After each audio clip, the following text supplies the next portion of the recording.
नमस्कार सभी को। कैंची धाम के बारे में ना, जो कैंची धाम विजिट करते हैं हम नैनीताल के पास जो है, उसको लेकर कई लोगों के दिमाग में कन्फ्यूज़न है। कई लोग होकर आते हैं, कई लोग बातें करते हैं कि हम इसलिए होके आए, हम उसलिए होके आए। तो आज हम सही मकसद जान लेते हैं कैंची धाम का और क्या है वहाँ का सच। शॉर्ट में जानेंगे क्योंकि ज़्यादा लंबी वीडियो ना मेरे को बनाने की इच्छा है, और अगर आप जानने के लिए कुछ भी परिश्रम नहीं करोगे तो फिर वो चीज़ जानने के लिए आपके लिए फ्रूटफुल नहीं होगी। आपने अगर किसी चीज़ को पाने के लिए मेहनत नहीं करी तो वो फ्रूटफुल नहीं होगी। तो इसलिए कैंची धाम के बारे में आज हम जानेंगे।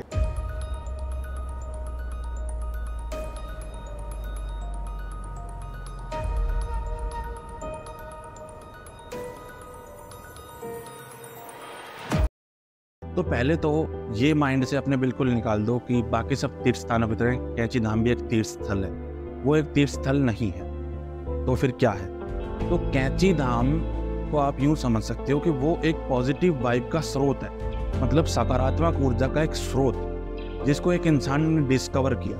उस इंसान ने कैसे डिस्कवर किया? उस इंसान ने ऐसे डिस्कवर किया कि अगर आप सही रास्ते चल रहे हो ना, तो जब हम एक लेवल के बाद बहुत अच्छे रास्ते पे आ जाते हैं और जब हम ईश्वर के करीब आने लगते हैं तो ईश्वर इन चीज़ों में हमारी सहायता करने लगता है। तो इस तरह से उनको पता चला कि एक ऐसी जगह है। अच्छा, पॉजिटिव एनर्जी अगर कहीं भारी मात्रा में आ रही है तो इसका मतलब क्या है? मान लो पॉजिटिव एनर्जी 100% और नेगेटिव एनर्जी 20% है, तो ये विजेता घोषित होगी अपने आप ही, और ये उसको धीरे धीरे बिल्कुल ख़त्म कर देगी। तो शॉर्ट में आपको समझ में आ गया होगा कि वहाँ पे विजिट क्यों, कब और कैसे करना चाहिए।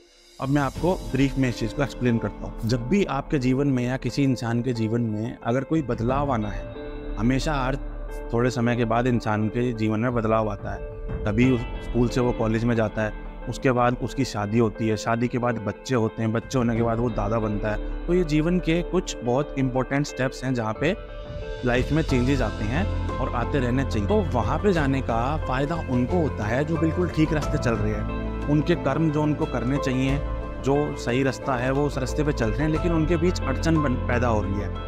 जैसे कि मान लो कोई बिल्कुल अच्छे से पढ़ाई करी, सब कुछ करा, ठीक है, उसके बाद कॉलेज में एडमिशन लेना चाह रहा है, कुछ परसेंटेज की दिक्कत आ रही है, कुछ और दिक्कत आ रही है।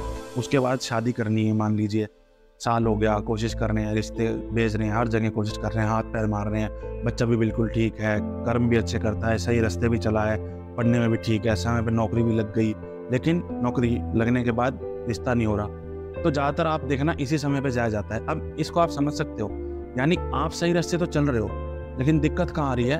औरों की पैदा करी हुई दिक्कतें। हम अगर हैं तो हमारे दुश्मन भी तो इसी धरती पर हैं। तो जो बाहर की दिक्कतें पैदा होती हैं या किसी वजह से जो ऐसे दोष हैं जो नहीं हट पा रहे और ना उनके बारे में हमें पता, क्योंकि ऐसी भी कई चीज़ें हैं जो हम इंसान के उससे परे हैं, जिनके बारे में हमें पता ही नहीं है कि ऐसा भी कुछ होता है।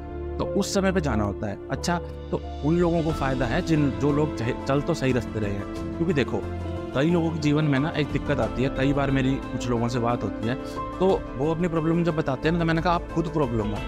होता क्या है कि कभी भी आप भगवान के पास जाओ, कितनी प्रॉब्लम लेके, वो सॉल्व नहीं होगी, कभी भी नहीं होगी। प्रॉब्लम आपको सॉल्व खुद करनी है, सपोर्ट भगवान कर सकते हैं। अगर आप सही रास्ते चल रहे हो तो आपको कभी मंदिर जाने की जरूरत नहीं है, मंदिर मस्जिद कहीं भी जाने की जरूरत नहीं है। हाँ, आप इसलिए जा सकते हो कि आपके मन को शांति मिलती हो, लेकिन अगर आपको अपने जीवन में कुछ ठीक करना है तो वो खुद करना पड़ेगा, और उसमें सहायता करने ईश्वर जरूर आपके पास आएंगे कि भाई ये बिल्कुल ठीक रास्ते चल रहा है, इसको मेरी सहायता की जरूरत है, तो मैं जाता हूँ, इसकी मदद करता हूँ।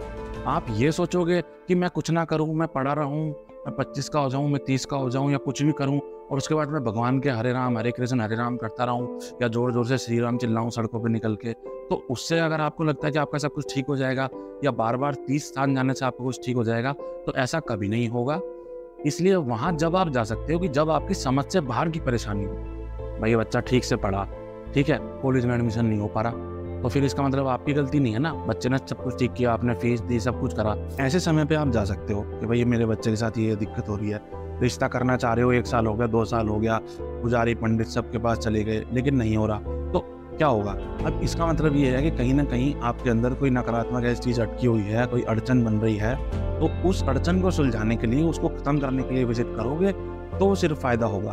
अच्छा, अब एक और बात यहाँ से निकल के आती है, इस तीर्थ स्थानों पर कब जाना चाहिए? आपको पता है तीर्थ स्थानों पर जाने का भी एक सही समय होता है। जैसे हर चीज़ का एक समय होता है, पढ़ाई का एक समय है, उसके बाद आप पढ़ नहीं सकते, नौकरी लगने का एक समय, नौकरी नहीं कर पाओगे तो उसके बाद आप नौकरी करने लायक आप शरीर से नहीं रह सकते, ठीक है। खाने पीने का, सोने का, उठने बैठने का, हर चीज़ का एक सही समय है। तो वो सही समय कब है उसके लिए मैं एक अलग वीडियो बनाऊंगा। अभी के लिए आप इतना जान लो कि कैंची धाम जाने का अगर आप रीज़न ढूंढ रहे हो और ये सोच रहे हो कि मेरी ज़िंदगी में कुछ बदलाव आ जाए, कुछ हो जाए, तो ऐसा नहीं होता। कैंची धाम आपको अगर जाना है तो तब जाना है जब आपको समझ नहीं आ रहा कि अड़चन क्या है और अड़चन हटानी है, क्योंकि अड़चन वहाँ पे हटती है, ये गारंटीड है। ये मेरे से चाहे प्लेन पेपर पे आप लिखवा सकते हो कि आप वहाँ जाओगे, महीने 2 महीने के अंदर ही आपको रिजल्ट दिखेंगे। और अच्छे रिजल्ट कब दिखते हैं उसका भी एक मैं आपको बता देता हूँ। आपको वहीं पता चल जाएगा कि आपकी ज़िंदगी में कुछ बदलाव आना भी है या नहीं आना। जैसे ही आप वहाँ जाओगे ना, उस प्लेस में जैसे ही एंटर करोगे तो क्या होता है, क्योंकि कई जगह ये कई चीज़ों पे मैंने रिसर्च करके पता लगाया, या जिन्होंने विजिट किया या जब मैंने खुद विजिट किया, तो वहाँ जब आप जाओगे ना, आप चाहे अपना फ़ोन चला रहे हो, चाहे आप चल रहे हो, चाहे आप भगवान का नाम ले रहे हो, कुछ भी कर रहे हो, एकदम से आपके चारों तरफ एकदम शांति सी हो जाएगी और आप सब कुछ करना छोड़ दोगे, बिल्कुल आपको स्पेशल सा फील होगा।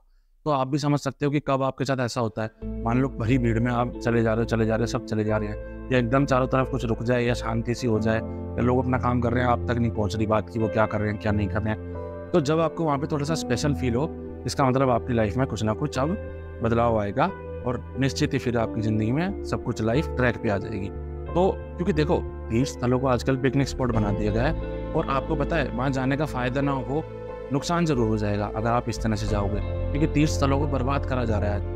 इसीलिए तीर्थ स्थल पे जाने का एक सही समय होता है, लाइफ में 1 या 2 बार मैक्सिमम जाना चाहिए। हालांकि तीर्थ स्थल आपको सिर्फ 1 बार जाना चाहिए, ठीक है, लेकिन अगर आप सही समय पे सही कारण से नहीं गए हो तो हो सकता है आपको दोबारा जाना पड़ जाए। उसके बाद तीर्थ स्थल पे आपको कभी नहीं जाना चाहिए, हमेशा याद रखना। फ़ायदा नहीं होगा, नुकसान हो जाएगा, क्योंकि जहाँ सब जाके अपनी नेगेटिव एनर्जी छोड़ के आ रहे हैं, आप उसी जगह जाओगे तो ज़रूरत थोड़ी है कि आपकी नेगेटिविटी खत्म हो। पता चला आपके अंदर पॉजिटिविटी थी और वो सब तबाह हो गई एकदम से।